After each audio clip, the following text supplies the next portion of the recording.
Wonderful.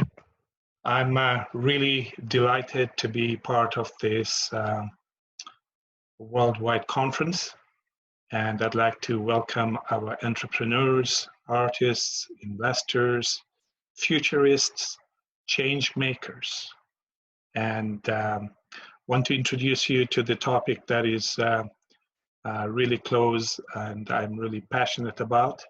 We've started this knowledge diplomacy consultancy and are just starting off. And so I'd like to share with you my thoughts and ideas and what we are trying to do. The slides are incredibly busy, but bear with me and sit back and relax. It's really to share with you some ideas that we've embarked on that are getting traction. So with that, I'd like to start with the famous maxim from a Greek sophist, Protagoras, which said, man is a measure of all things. And in today's world, I would like to qualify men and women. And so it would be appropriate to say human beings, whether they are men or women, they are in itself a measure of all things that we aspire and that we do.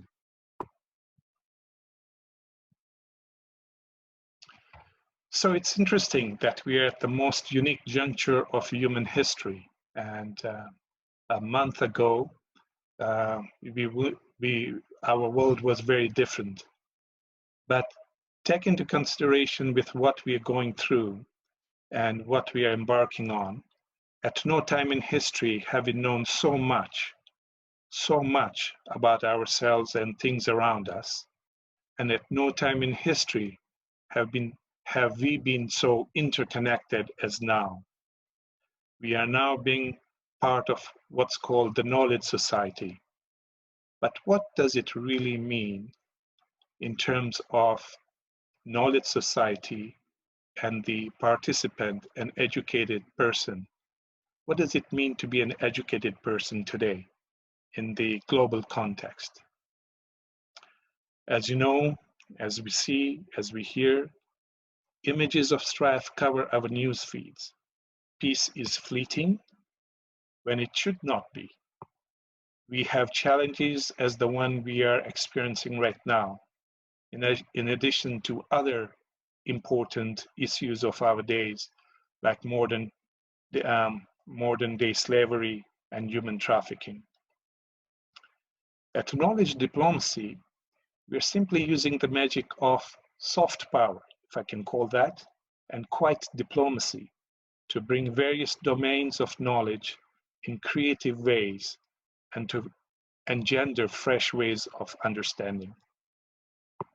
We have found that by deepening connections, in the case of this forum, collaborations, as we are doing now, these enriched collaborations, when they happen, have the potential of making focused goals much more amplified, with the net result of accelerated impact.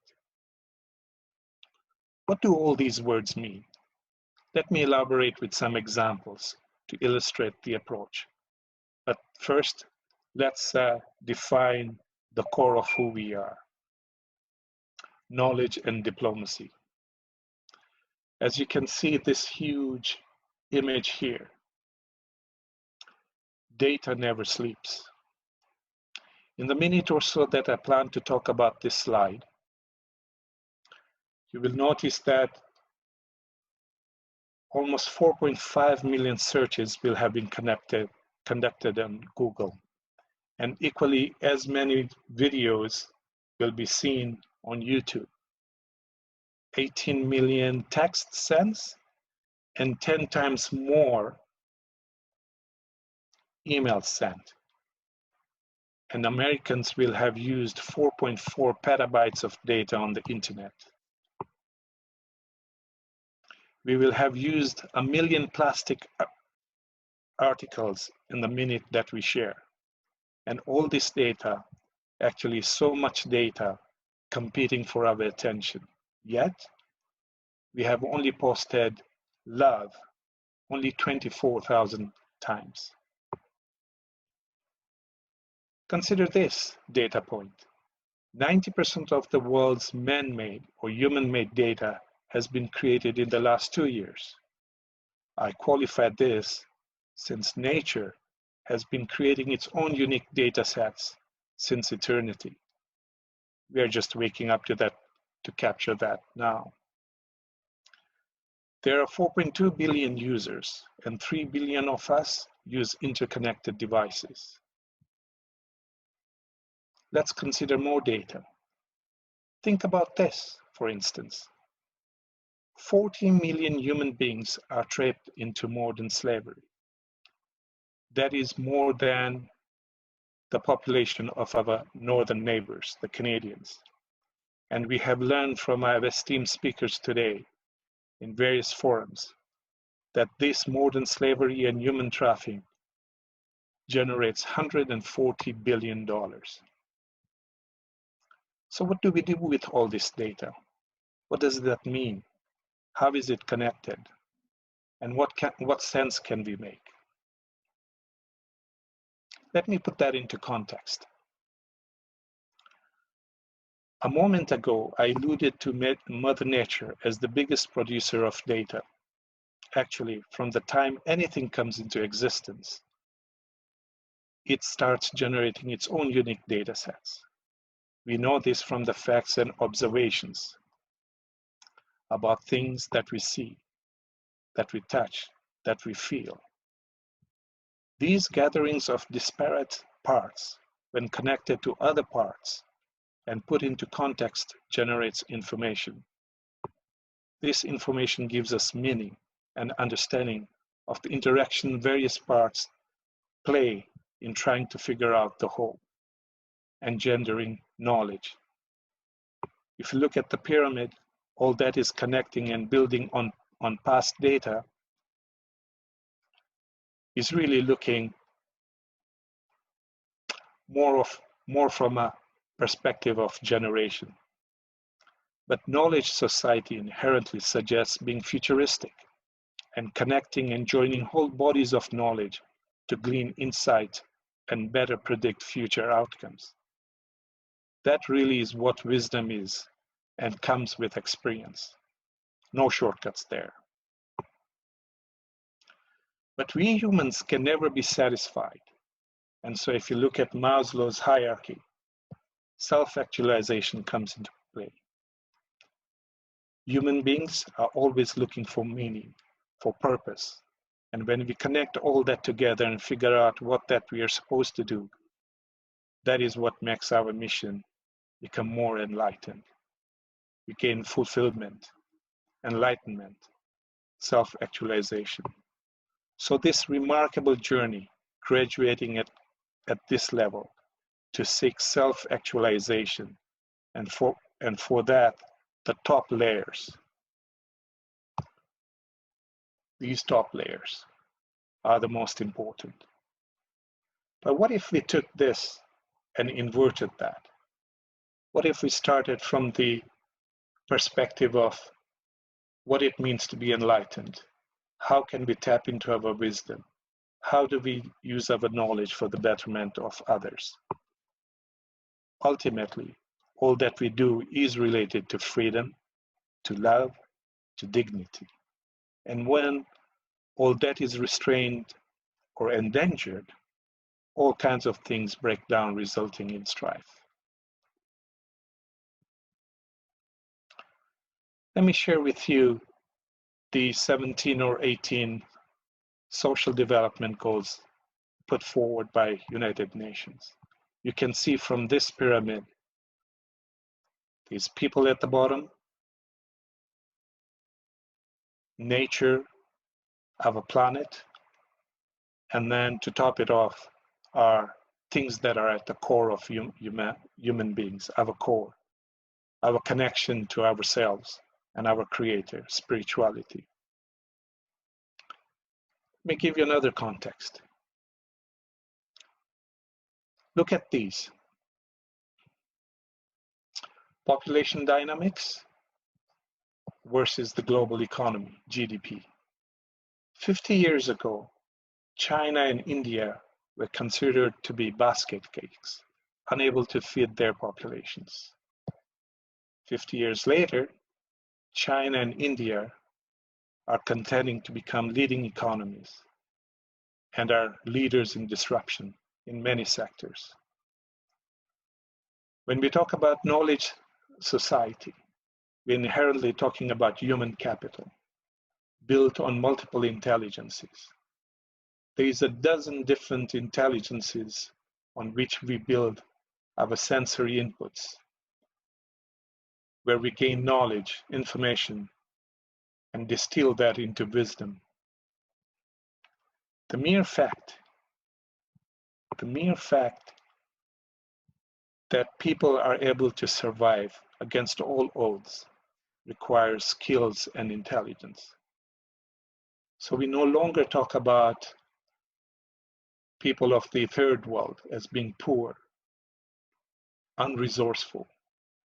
They fight for survival against incredible odds, and they surprise us with their resiliency. And so if you look at it from that perspective then, from the economic perspective, and you think about what has happened in the last several weeks, large companies, oil companies, car companies, airline companies, tech companies have been humbled by what the little microbe coronavirus, COVID-19, has been able to do. And as corporate leaders search for meaningful things to do, I'm inspired by corporate social responsibility efforts. But these efforts, coupled with the knowledge society that we live in and the inherent promise of the fourth industrial revolution, bring to us many opportunities as well as many disruptions. It is said intelligence has no gender. Knowledge does not discriminate. So in the fourth industrial revolution, we are seeing the term cognitive computing, where machines and our brains are at the forefront of creating major shifts that will connect or disrupt societies, fueled by velocity, fueled by data volume, filled with variety of data and breadth and depth of information. And this fueling is supplemented by the fusion of knowledge base in digital, biological, and physical systems. Exciting things happening at junctures and intersections, including interstitials of these areas intermingling. We can see knowledge is power. I will not go into detail here, but here's some of the leading emerging technologies. The question becomes, can we disrupt for good? Will good define our value systems as we embark on AI, blockchain, cybersecurity, etc.? By the time we measure our success against the social development goals from the United Nations, we will have created not only opportunity, but also crisis. Think about this. By 2030, more than half of the nearly 2 billion youths worldwide will not have skills needed for the jobs of the future. And here's a cross-section of the jobs of the future. Some of the important things that we already see in the last 6 weeks coming into foreplay: ethics and identity, innovation and productivity, business disruption, security and conflict, inequality, and the list goes on. I have 5 more minutes, so let me introduce you into the other part of knowledge diplomacy. Really, diplomacy is all about relations. Soft power, quiet diplomacy, is all about image building, creating platform for dialogue as this one, building trust, integration and reconciliation between different members. And so diplomacy is a mirror of relations, the art of dealing with people in sensitive and effective way as defined traditionally. But I like this meaning. Diplomacy, the ability to tell someone to go somewhere in such a way that they actually look forward to that trip.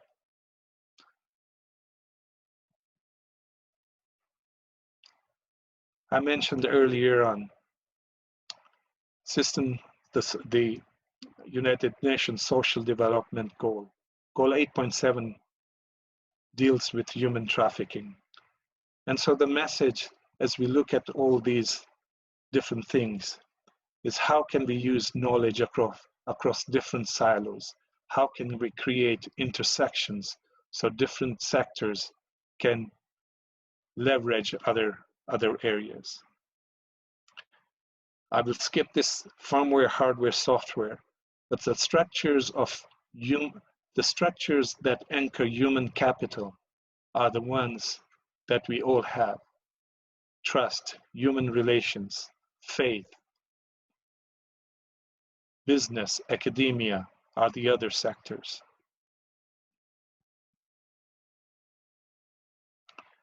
But the problem definition, as we go into the continuum of continuum of development, we see these areas where we've neglected. In human trafficking and modern day slavery, the greatest proportion of demography that is affected is women and girls.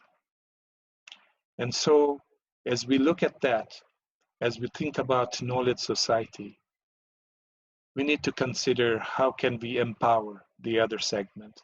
How can we bring them into more of our decision making? How can we use their wisdom?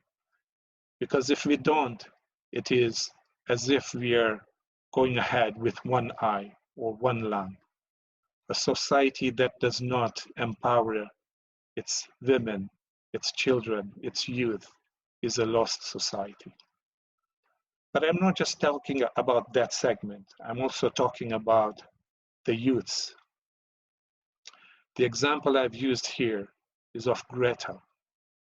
Several months ago, she had captured news headlines on reminding us of our promises that we have failed to keep. And so these encounters, if we build these encounters on 5 C's, communication, collaboration, creativity, critical thinking, will bring to foreplay making us better global citizens, engendering our stewardship for nature, for planet Earth. We can then move from the metaphors of victims to survivors to victors. If we engender frontierless collaborations, thinking of abundance, creating impact investing, strengthening our corporate social responsibilities, then for sure we will build something for the future, more resilient, more impactful. Because without that, we will have destroyed our planet. There is no planet B. There is no other place like Earth, home to 7 billion people.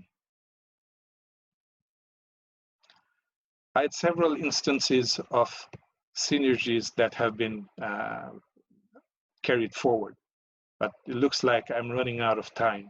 And so I will speak about one. It's about sports diplomacy. It's the power of sports, soccer, football, basketball, baseball, to bring people together and to create and bring unity together to address social impact. I will pause here and see if there's any questions. Thank you for giving me the opportunity to share with you my thoughts on knowledge diplomacy and how we are bringing these ideas forward in creating collaborations and synergies. Thank you.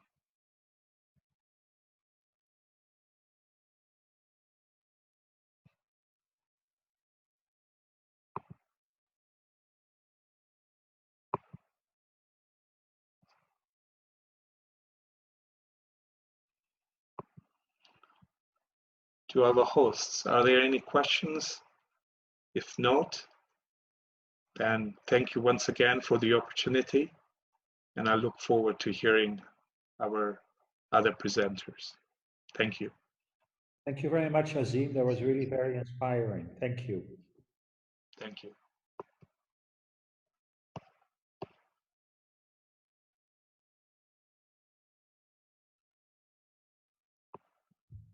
But don't you have until 9 p.m., Azim?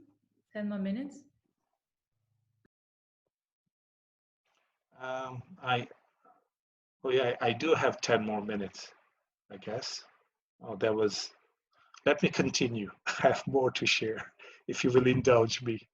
Yeah, I mean, that's what we thought. It's interesting, so please continue. Okay.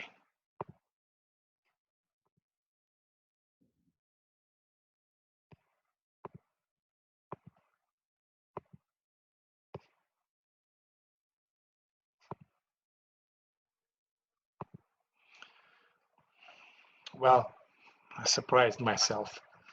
So I wanted to share next some examples that show the impact of knowledge society. And I want to start off with using academia, given the no pun intended, with knowledge diplomacy.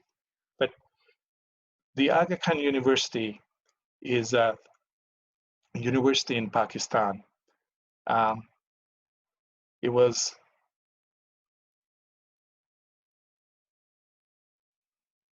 created to serve people of the developing world, but has campuses in 15 countries now. And recently, they did an impact survey and found that the Aga Khan University creates an economic value of $1 billion in the country of Pakistan. And the biggest impact it has created is building the nursing, the importance and the profit. Let me rephrase that. The biggest impact it has had is the empowerment of women through the profession of nursing. So the Aga Khan University aims to promote human welfare by disseminating knowledge and providing instruction, training, research, and services, all in the areas of education and health sciences.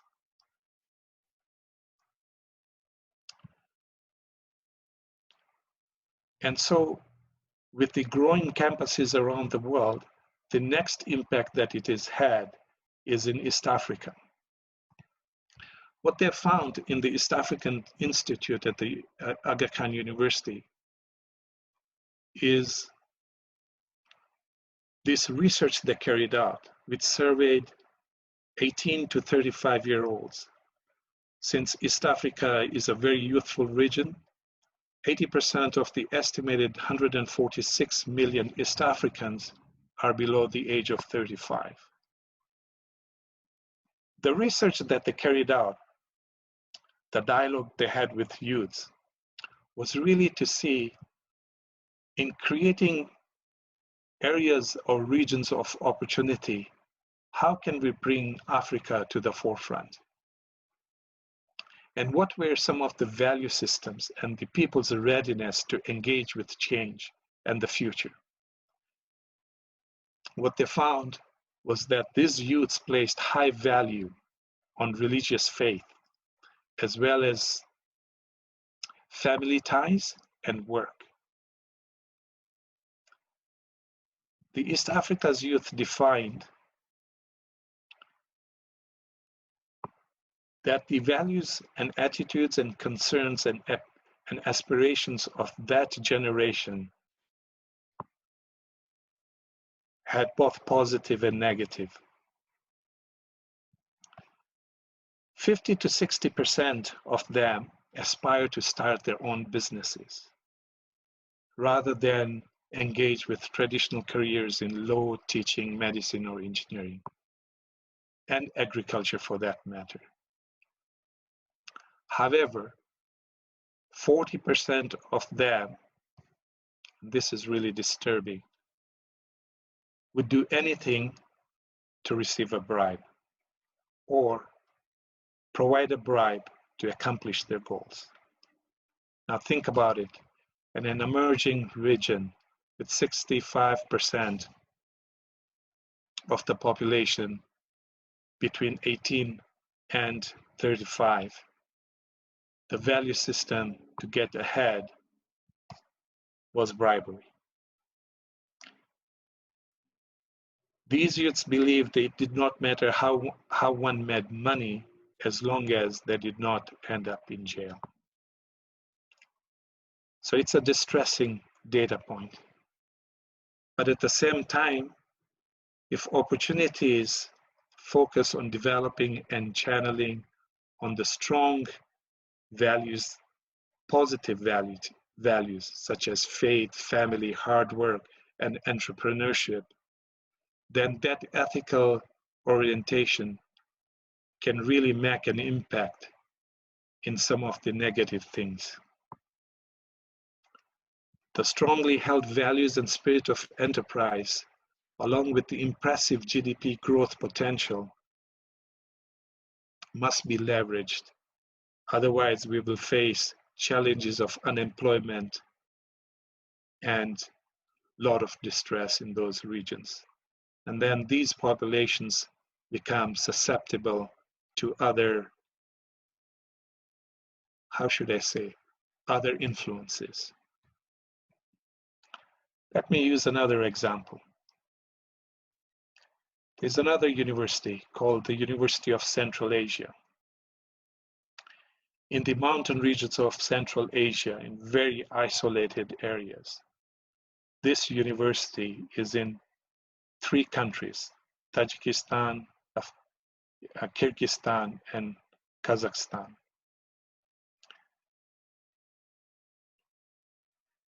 And in engendering development in those areas, the campuses of these universities have been selected in mountain areas of secondary towns.